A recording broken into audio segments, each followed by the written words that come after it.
Good afternoon, everyone. Thank you for joining us for the first Missouri River Basin Water Management Conference Call of 2013. I am Monique Farmer, and I will moderate today's call. These calls are recorded in their entirety. Your participation acknowledges your consent to be recorded. The agenda for today's call will be as follows. We will start with the Northwestern Division Commander, Colonel Anthony Funkhauser, who will provide us with some opening remarks. Mr. Doug Cluck with the NOAA Region Climate Services out of Kansas City will talk about the 1-month and 3-month precipitation and temperature outlook from the NOAA Climate Prediction Center. Kevin Lau with the National Weather Service will talk about the latest potential outlook for flooding along the Missouri River Basin this spring. Jody Farhat, Chief of the Missouri River Basin Water Management Division, and her staff will provide us with an update on the current reservoir operations, the Corps' runoff forecast for 2013, and the long-term reservoir release schedule. We will then take questions by state. We use a forced mute function during this call. To unmute your line during the call, please enter *6. Please note that the function does not work on all phones, so if this mute function does not work on your phone, all others on the call will be able to hear your conversation. I would now like to begin with a roll call for this afternoon's speakers. If we can start with Colonel Funkhauser. Sir, are you on the line? It's *6 to come off mute. This is Captain Tenen. He's finishing up another meeting real quick, but he should be on in a few. Okay, thank you very much. We will wait for him to come on. Doug Cluck, are you on the line? Yes, I am on the line. Thank you, Doug. And then Kevin Lau, are you on? Kevin Lau is here. Thank you, Kevin. Just a reminder for everyone, there are press kits that go along with this call. They can be downloaded from our website, or you can access them directly from the link that was in your media advisory in the email. Is Colonel Funkhauser available now?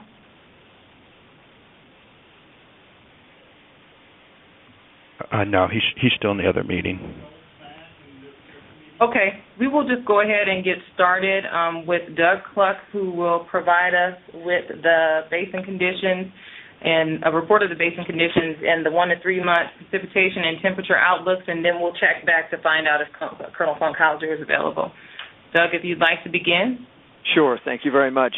Hopefully you have the presentation downloaded and all that, so I'm just going to brief based upon the slides that I have very quickly. Let's go to slide number 2. The key points of this presentation are that the current conditions, that more snow. There's a little more snow so far this year, both mountains and plains, but not that much more. Mountain snows than last year, I should say. Mountain snows are near to slightly below average for the most part, above normal temperature conditions through December, and really that should say October through December, so the first 3 months of the water year were above normal generally. Precipitation below normal since October 1st, generally across the basin, and much drier soils this year starting out than we had last year, and that'll come into play probably as we move into the wetter season, hopefully this spring. Predictions generally, and again, this is the 1 to 3 month basically outlook, not so much beyond that. Slightly better chances for cooler than normal conditions in the northern mountains, and better chances for warmer conditions in the southern part of the basin. Slightly better chances for wetter conditions in the northwest mountains, which is a good thing. And then slightly drier than chances for slightly drier than normal conditions in the southwest part of the basin, which is of course a bad thing where it's been dry for so long. The caveat at the bottom of the page I have here is we have a long way to go in the snow accumulation. Well, that's about half true. We're about halfway through, maybe not quite halfway through, depending upon where you are in the basin in the snow accumulation season. So. Let's go on to the next slide. there was a comparison. On the left is current or close to current conditions of soil moisture, and on the right, what we had last year at this time. And really, you can see that there's quite a dearth of moisture in the soil. I know this is a big issue with wheat and other things. So we do need a lot of precipitation from now through spring to make up for this, and it will be hard to do. I saw an estimate of somewhere near in Nebraska needing 10 feet of snow to make up for that amount of soil moisture loss to get back to normal. So anyway, on we go to the next slide, and I think the Corps is going to talk a little bit about some of these slides too, so I'll be as brief as I can about some of these current condition things.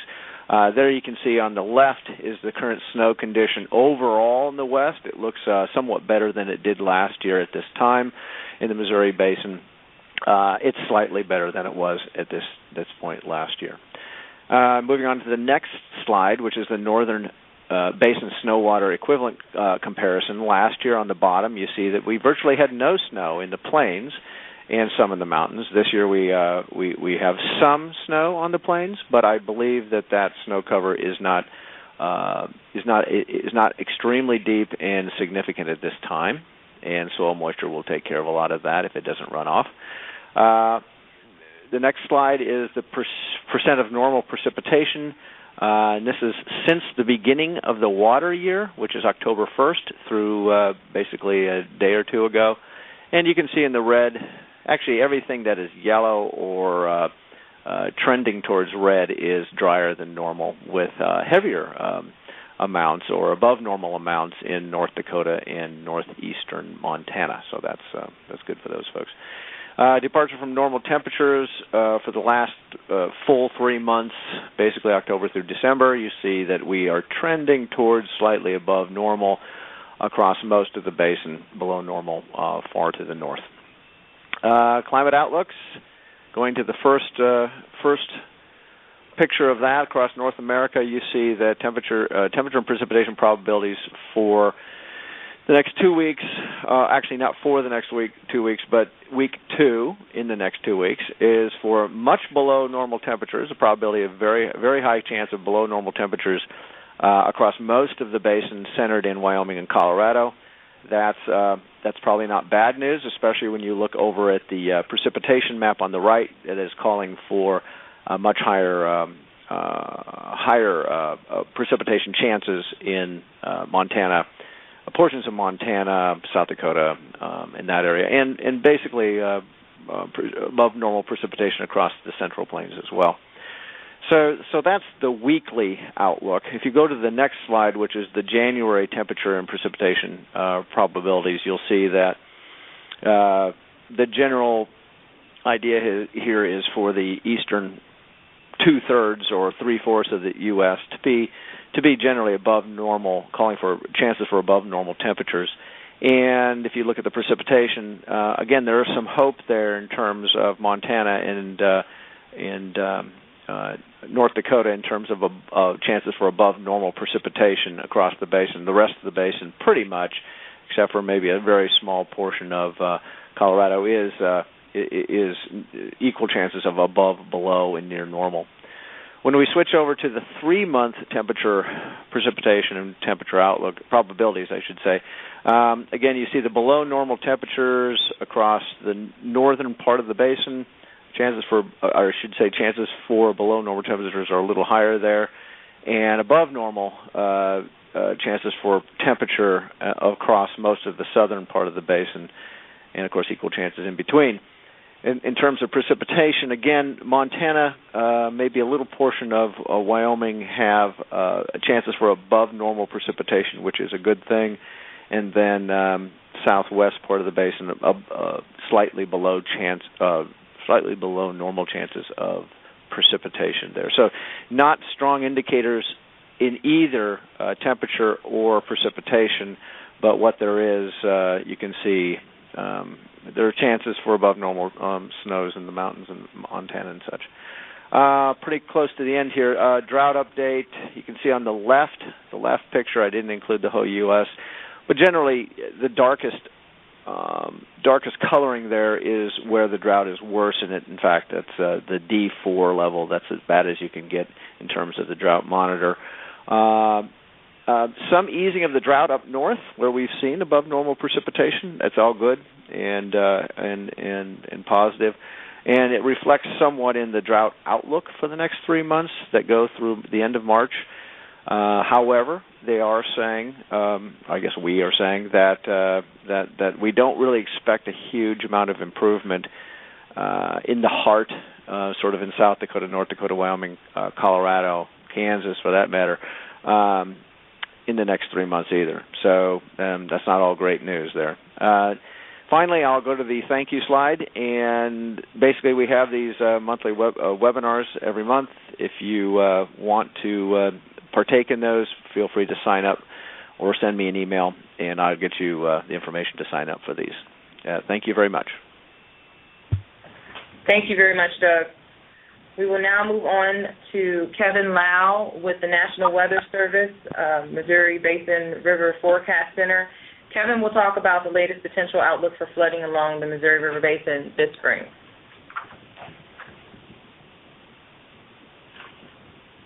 It's star 6 to come off mute, Kevin.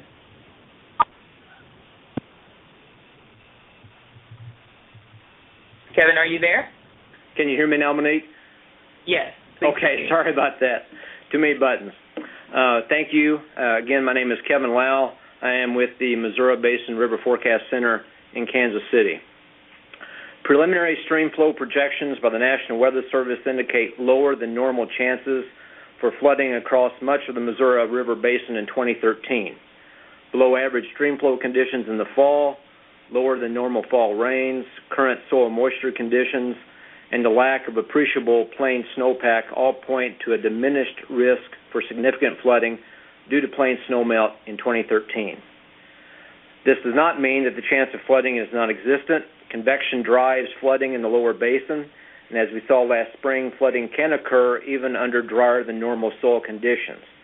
Also, flooding due to ice jams has already occurred along the Loop and the North Platte rivers, and the threat of ice jam flooding will continue through the remainder of the winter and early spring. As Doug already alluded to, snowpack conditions in the mountains can be generally categorized as normal, the exception being the Platte River system, where both the North Platte and South Platte headwater snowpack is below average. But again, for the Milk, the Yellowstone, and the upper Missouri River basins, mountain snowpack is about average. And as Doug pointed out, at this point in the winter, we have normally accumulated a little better than 40% of the seasonal peak snow water equivalent in the mountains.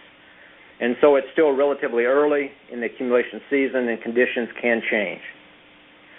The January water supply forecast, developed by the Natural Resources Conservation Service and collaborated with the National Weather Service, will be issued later this week or early next. Preliminary numbers indicate that mountain runoff volumes are expected to be average in 2013, with the exception, again, of the Platte system. Again, as was the case in the plains, the preliminary long-range river outlooks produced by the National Weather Service indicate a decreased chance of significant flooding due to mountain snowmelt in 2013. Again, this does not preclude the occurrence of flooding due to mountain snowmelt, but early indications are for a decreased probability as compared to normal. Again, a word of caution, we are still early in the accumulation period, both in the plains and in the mountains, and much could change before spring. Thank you. This concludes the National Weather Service Flood Potential Brief. Thank you, Kevin. Jody Farhat, Chief of the Missouri River Basin Water Management Division, will now provide an update of current reservoir operations. Good afternoon, and thank you all for joining us in this first Missouri River Basin Outlook conference call of 2013. We appreciate your participation and look forward to working with you in the coming year. We want these calls to be as useful as possible, so if you have suggestions for improvements, please let us know. Following the 2011 flood, the Corps of Engineers Northwestern Division committed to better communication with the congressional delegations, states, tribes, and stakeholders, and this call is part of that effort. Flood control remains a primary consideration as we move into 2013, despite the growing concerns about the impacts of drought on the basin's resources. As just mentioned, floods can and will occur even during periods of sustained drought, particularly when the ice is building or melting out, or along the lower Missouri River in the spring and summer when thunderstorms can cause localized flooding, which is not mitigated by the operation of the mainstem reservoirs. In late December, we posted the final 2013 annual operating plan on our website. You can find it there. In it, we describe our planned operations of the reservoir system under a wide range of runoff conditions. It's important to note that the annual operating plan is not intended to be a forecast for the coming year. Rather, it examines a range of potential runoff scenarios spanning 80% of the historic record and provides stakeholders an array of potential reservoir levels and releases that may be expected under various runoff scenarios.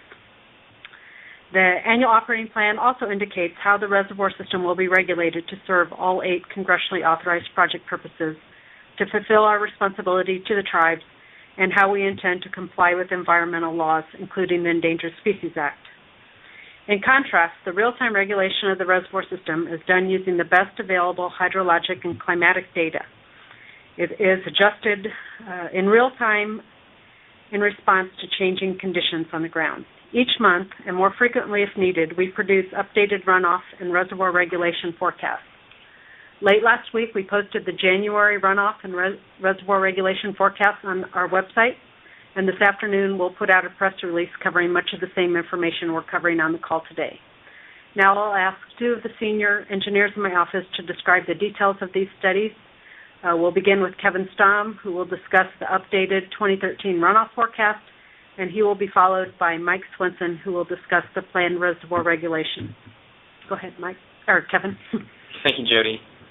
As previously discussed, severe to exceptional drought conditions cover much of the upper Missouri River Basin, with the exception of portions of Montana and North Dakota. These conditions are a reflection of the extremely warm temperatures and very dry conditions that occurred in 2012. Additionally, precipitation since October has been well below normal, with the exception of northern Montana and Wyoming. Drought conditions are expected to persist with very little change for the next 3 months. Soil moisture conditions in the upper Missouri River Basin are much drier than normal for this time of year, and they are much drier than last year at this time. The Corps' 2013 basic runoff forecast is 20.5 million acre-feet, or 82% of normal for the upper Missouri River Basin runoff above Sioux City. The basic forecast is the most likely runoff scenario. The preliminary runoff total in 2012 was 19.8 million acre-feet, or 80% of normal. A number of factors were considered in determining this initial 2013 forecast, including current drought conditions, soil moisture conditions, plain snowpack, mountain snowpack, and the Climate Prediction Center's long-range climate outlook. Plain snowpack is currently covering a high percentage of the upper basin, with 1/2 to slightly more than 1 inch of snow water equivalent, which is greater than last year. Mountain snowpack, based on the Corps' calculation as a percent of normal on January 1st, was 101% of normal for the headwater basin above Fort Peck, and 91% of normal for the Garrison subbasin. Compared to the January 1, 2012 snowpack, the January 1, 2013 mountain snowpack is slightly greater. Due to the amount of variability in precipitation and other hydrologic factors that can occur over the next 12 months, upper and lower basic forecasts are also developed from the basic forecast in order to bracket a likely range of runoff scenarios that can occur throughout the calendar year. The upper basic forecast is 28.2 million acre-feet, which could occur if conditions are much wetter than expected in the basic forecast. The lower basic forecast is 13.7 million acre-feet, which could occur if conditions are much drier than expected. In summary, the 2013 calendar year runoff forecast for the upper Missouri River Basin above Sioux City is 20.5 million acre-feet, which is 82% of normal. This forecast will be updated on a monthly basis, or if changing conditions warrant an updated forecast. Thank you. Thank you, Kevin. Mike Swenson? Okay, thanks, Jody. Before I talk about the monthly studies, I want to discuss releases at a couple of the projects. First, Gavin's Point. Releases from Gavin's Point were increased from 14,000 to 18,000 CFS in mid-December in response to colder temperatures moving into the region. Releases were increased to offset water that would be locked up during the formation of river ice. Now that milder conditions have returned to the basin and ice is no longer building, releases have been reduced to 16,000 CFS. They will be stepped down to 14,000 CFS over about the next week.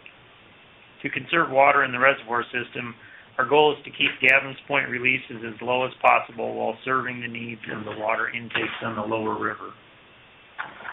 The second project is Garrison. Garrison releases were reduced from 22,000 CFS to 16,000 CFS around mid-December in anticipation of the river freezing in. After stages in the Bismarck area stabilized, releases were increased to today's release of 20,000 CFS. Releases will continue to be increased over the next several days until a release of 23,000 CFS is reached around mid-January, downstream conditions permitting. So now we'll move on to talk about the monthly simulations. These studies utilize the three different runoff conditions that Kevin just discussed. Again, they are the basic runoff forecast along with the lower and upper basic runoff forecasts. The simulations, as Jody mentioned, provide a range of reservoir elevations and releases that may be expected under the different runoff scenarios. The discussion to follow will focus on the basic or most likely runoff forecast. Information on the other runoff simulations are posted on our webpage. On March 1st, which is typically near the start of the runoff season, the basic simulation shows system storage at 48.3 million acre-feet. This means that the reservoir system would start the runoff season 8.5 million acre-feet below the base of the annual flood control zone, or said another way, 8.5 million acre-feet below the top of the carryover multiple use zone. The carryover multiple use zone is designed so that the system provides service to congressionally authorized purposes, though at reduced levels through a long-term drought. The monthly studies also reflect the navigation service level and season length.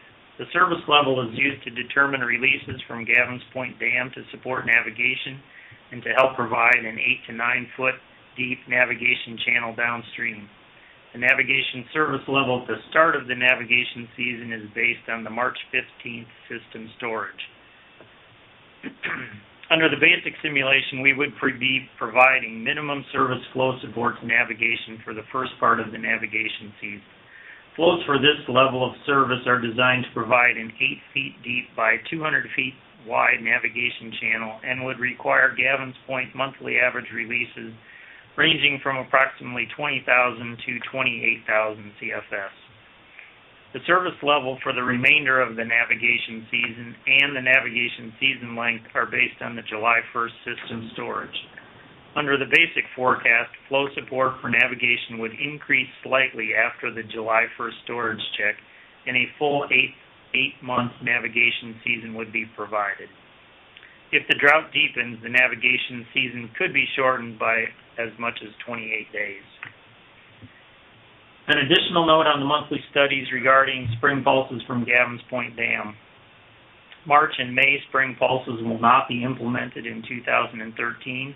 The Corps and the Fish and Wildlife Service have agreed to forego the spring pulses this year while we work to implement the recommendations of the Independent Science Advisory Panel. And lastly, energy generation at the main stem dams. In 2012, 10.4 billion kilowatt hours were generated. With normal reservoir levels and normal releases, we would expect generation of approximately 10 billion kilowatt hours in a year. The forecast for 2013, again with the basic simulation, is 8 billion kilowatt hours. That's the end of my comments. Jody? Okay, so in summary, we're beginning this runoff season with the reservoirs drawn down significantly due to the drought which began last year. And as a result, we're implementing measures to conserve water in the main stem reservoir system, including the low winter releases this winter and reduced service to navigation this coming summer. The risk of snowmelt flooding is low this year, but the risk of rainfall-induced flooding is normal, as is the risk of ice-induced flooding.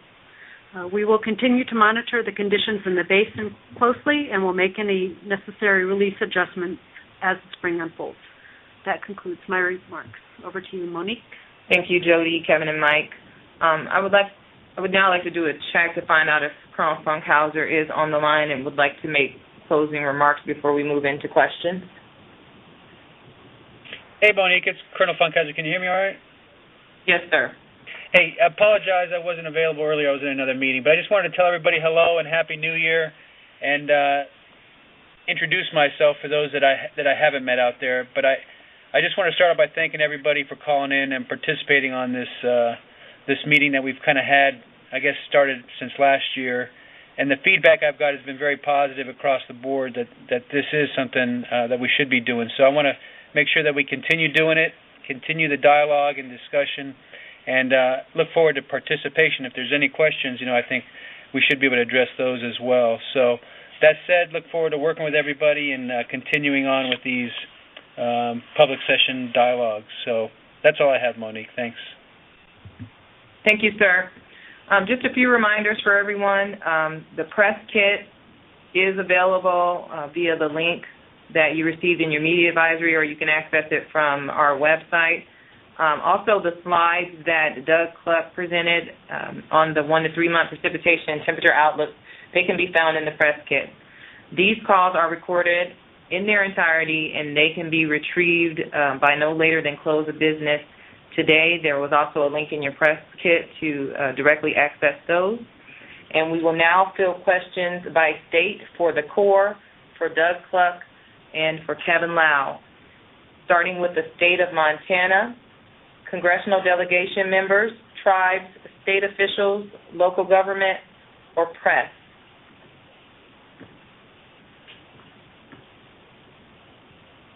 Moving on to the state of North Dakota, Congressional delegation members, tribes, state officials, local government, or press.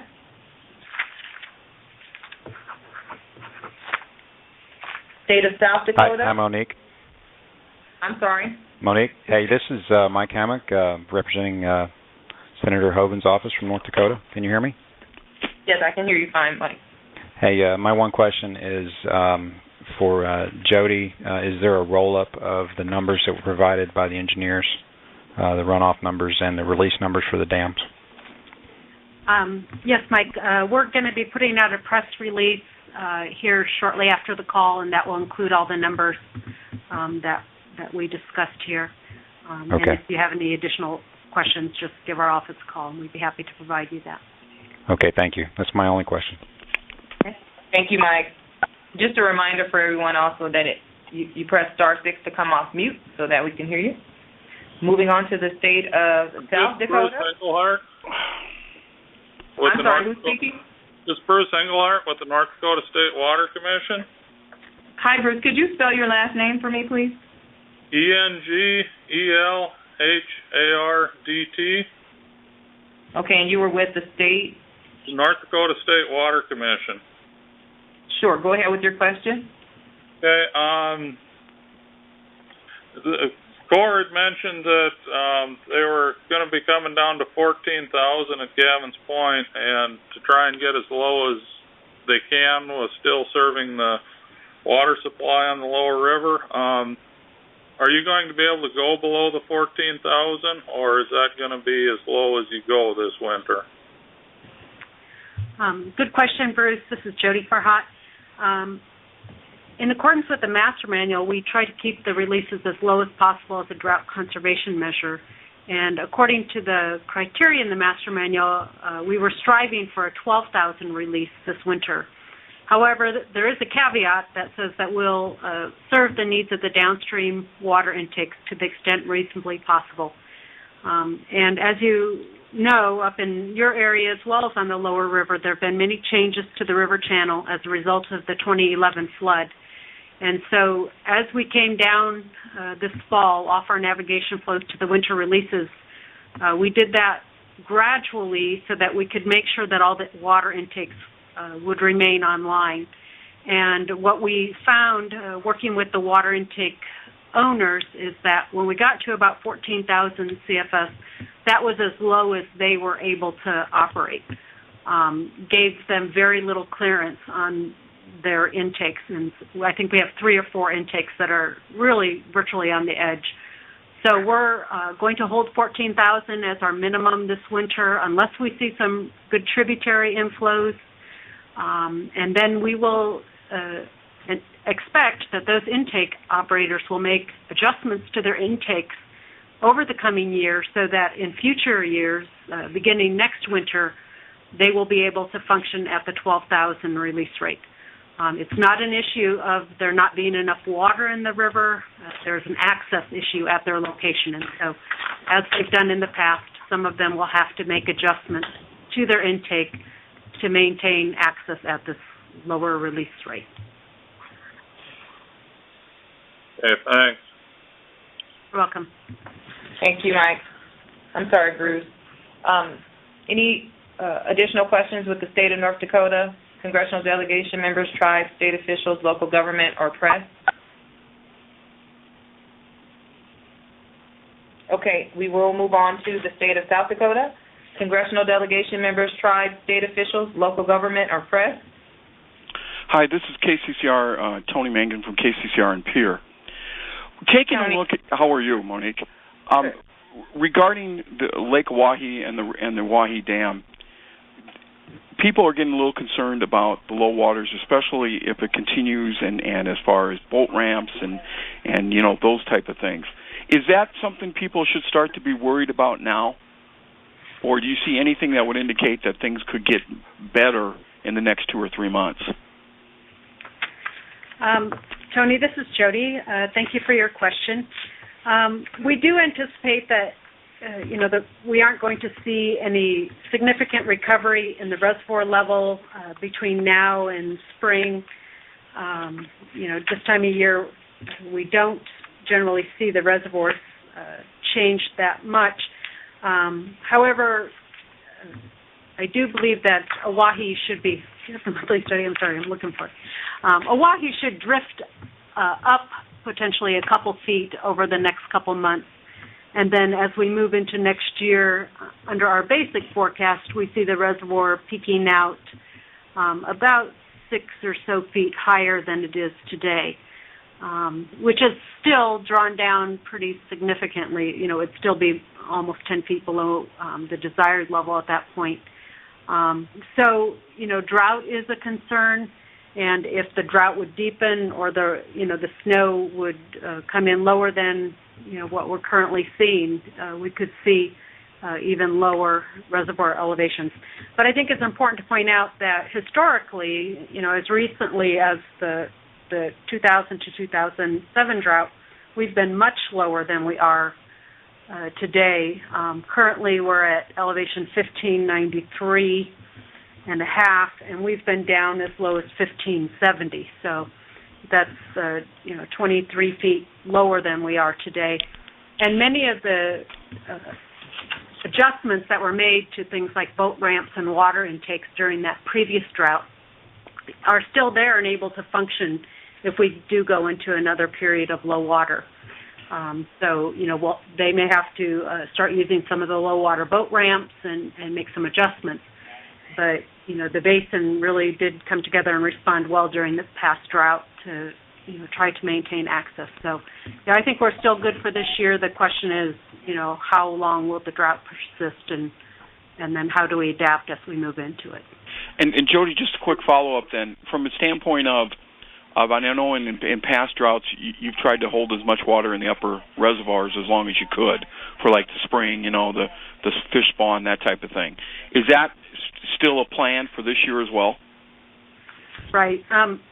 Our plan is, if possible, to keep all 3 of the upper 3 reservoirs. That would be Fort Peck, Garrison, and Oahe rising during the forage fish spawn, which is between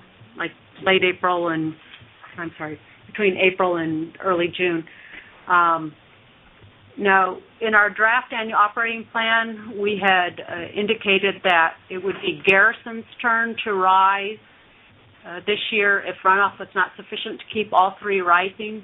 However, we did get input from the state fishery folks in all three states, Montana, North and South Dakota, that indicated that they all agreed that if the runoff isn't sufficient to keep all three reservoirs rising, that we should focus our attention on Oahe this year because its fishery has suffered the most in the last couple of years. So that's what we'll be doing as we move into the spring, adjusting the releases to keep Oahe steady to rising during the forage fish spawn if that becomes necessary. Thank you very much. You're welcome, Tony. Thank you for joining us today, Tony. Do we have any additional questions from the state of South Dakota? Yes, this is Jason Van Beek in Senator Thune's office. Can you hear me? Hi, Jason. Yes, we can hear you. Hi. Just a question for probably for both Colonel Funkhauser and for Jody. As you know, the Mississippi River navigation issue, there's a lot of demand for those interests to increase releases from the Missouri River system. I'm just curious if you've been contacted by, Secretary Darcy or White House officials or anybody, sort of in authority in Washington to make any sort of contingency plans or anything like that to increase releases regardless of what the Flood Control Act might say. Or did you want to take that or do you want me to? I can say from my perspective, I have not. Okay. And I agree. I don't know if Jody has anything else to expound on it.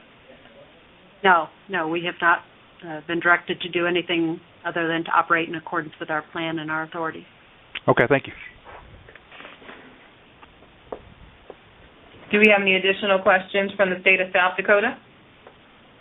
This is Nathan Johnson with the Yankton Daily Press in Dakotan. Hi, Nathan. Hi. There are some extensive repairs going on below Gavins Point Dam. Can anyone give an update on how that work is going, and have there been any surprises in the process so far? I'm not sure, but I will check to find out if our operations manager is on the line. Dave Becker, would you happen to be on the line with today's call? If you are, it's *6 to come off mute. Yeah, Monique, can you hear me? Yes, we can hear you.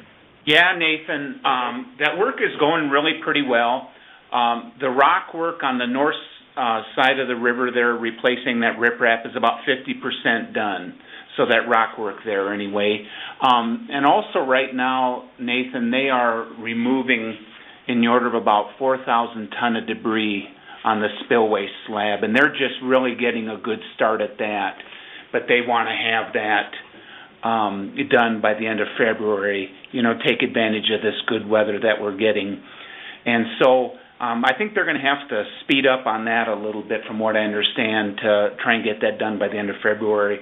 And then also we're going to have 47 holes drilled into the spillway to check the condition of the frost blanket under the concrete slab, and that work is really going to start next week. So in one sense, regarding getting rid of the debris in there, we're off to a really good start. But as far as drilling the holes through the slab to do a further assessment, we're going to be starting that.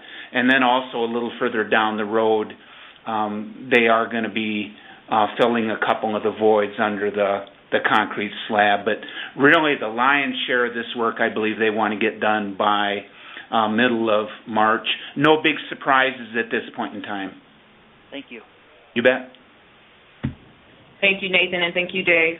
Do we have any additional questions from state of South Dakota? Congressional delegation members, tribes, state officials, local government, or press? All right. We will move on to the state of Wyoming. Congressional delegation members, tribes, state officials, local government, or press? It's *6 to come off mute. State of Missouri, congressional delegation members, state officials, local government, or press. *6 to unmute your phone if you have a question. State of Kansas, congressional delegation members, tribes, state officials, local government, or press. State of Nebraska, congressional delegation members, tribes, state officials, local government, or press, and it's *6 to unmute your phone.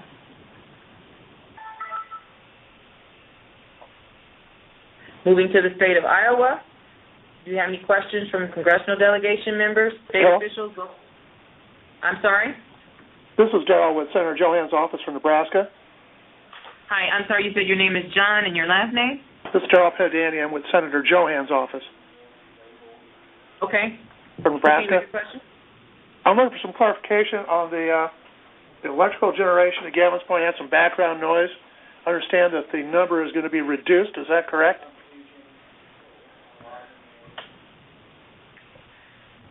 Okay. From the statement that Mike made earlier, we're estimating that the generation for the calendar year 2013 will be, is it 8 million megawatt hours, and that's down from 10 million megawatt hours, which is what we would anticipate if we had normal reservoir levels and releases. So this reduction is really due to the drought. We'll have lower reservoir levels and lower releases in the coming year. Okay, thank you. Thank you, John. We'll move back to Nebraska just in case there were folks who could not get through. It is *6 to come off mute if you have a question, *6. Congressional delegation members, tribes, state officials, local government, or press.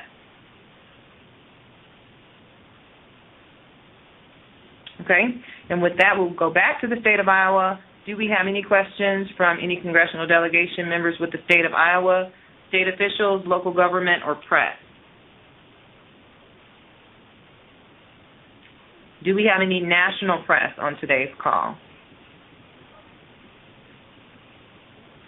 Do we have any additional questions before we end the call? It's *6 to come off mute. This is Bill Lay. I'm having trouble finding where I can get the PowerPoint or the things. I didn't see on my letter, email, access to that situation. Sure, no problem. No problem, Bill. I will email it to you directly after the call. Thanks a lot. Sure. Any other final questions?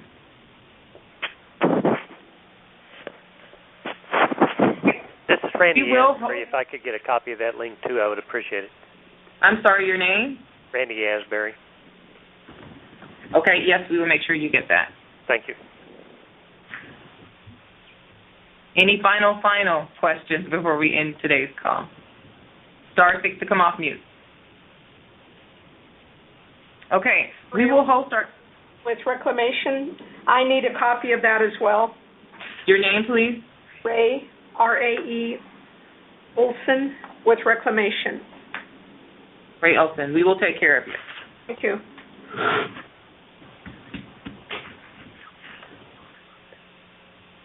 Okay, we will host our next call Tuesday, February 12th at 1 p.m. Central Time.